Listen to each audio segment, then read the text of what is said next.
Fourth thing you're not going to want to hear. I'm telling you. So cover your ears if you're listening right now. You don't want to hear this. Avoidance will end up destroying your life.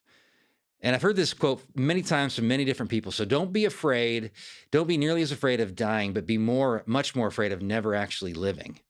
And I know I heard Cardinal Newman. I saw that quote from Cardinal Newman, who was actually a Protestant minister, and then he converted to Catholicism. And really inspiring guy. There's Newman Centers on college campuses are named after Cardinal Newman. So inspiring guy. So I've heard that from Marcus Aurelius as well, famous Stoic philosopher and emperor of Rome. So, don't be afraid of dying. Be afraid of never actually living. In the top 5 regrets of the dying, the book by Bronnie Ware, where she interviews people on their deathbeds, one of the top 5 regrets of dying people is that they did not live the life they were meant to live.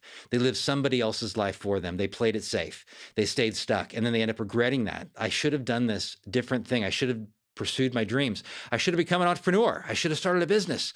I should have pursued that relationship. Well, shoulda, woulda, coulda. I mean, it's too late at that point. But right now, you're listening to this podcast. So you're breathing. You're alive. You're not on your deathbed, most likely.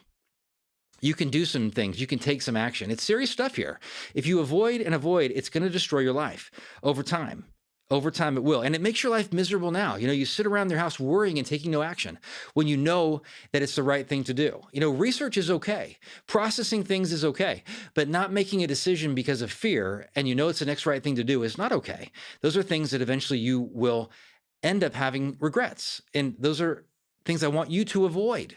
You listening today. So people will do almost anything, no matter how absurd, to avoid facing their own souls. That's Carl Jung. That's what I'm talking about here.